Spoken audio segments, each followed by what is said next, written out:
bonnes actions pour sécuriser les données. En question principale, je reconnais maintenant le député de La Fontaine. Alors, Madame la Présidente, le ministre parle de nuage gouvernemental. Passons donc d'un nuage à l'autre. On va leur demander de revenir sur Terre avec la mauvaise loi 2 qui est enfoncée dans la gorge par le bâillon de tout le monde. Comprenez ce qui se passe sur le terrain présentement. Les médecins assument une large part des coûts des GMF hors établissement, qui font peu ou pas de profit. La diminution du nombre de médecins participants au GMF fragilise les dits GMF. Vous me suivez jusqu'à maintenant. Déjà, le gouvernement ne remplissait pas sa part financière pour soutenir les GMF. Avec la loi 2, 1er janvier, il coupe la paye des médecins de 15 % et il ne vient pas indexer le financement des GMF. Le modèle est en péril. On voit des départs de médecins et des fermetures. Exemple, à Bécomo, le docteur Louis-Charles Moreau dit « C'est plus intéressant pour moi financièrement parce que j'ai pas assez de garanties, il y a trop d'incertitudes. » Il met fin à son initiative de relancer le GMF. Le ministre, comprends-tu ce que je viens de dire? La réponse du ministre de la Santé.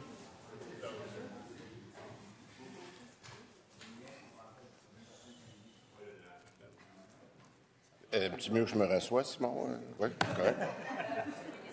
Merci. Nommé et M. Lidach. J'apprécie que mon leader fasse les corrections de français du député de La Fontaine.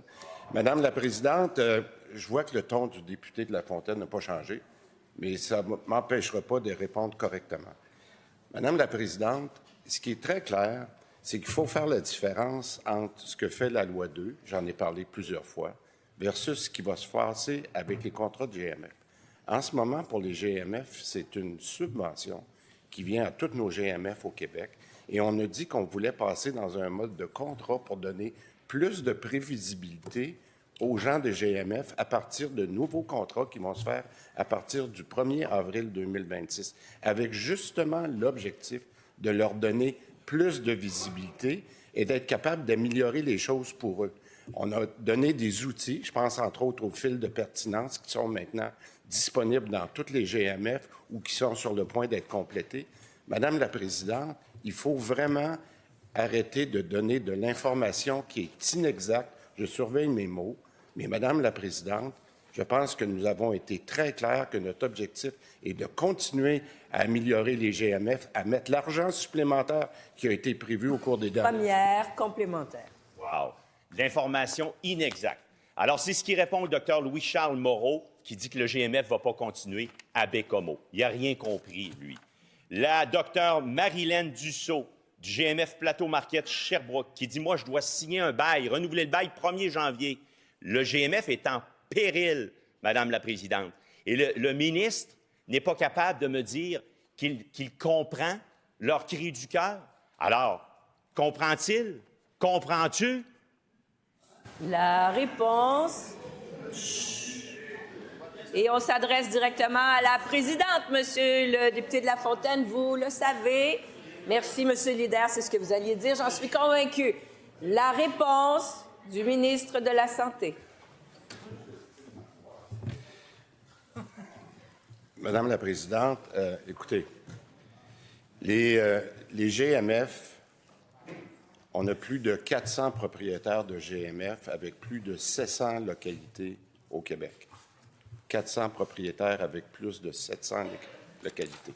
C'est évident que pour nous, c'est un travail prioritaire dans le réseau de la première ligne. Madame la Présidente, je vais le redire, nous avons pris des engagements durant les derniers mois de mettre 50 millions la première année supplémentaires. On n'enlève pas d'argent, là.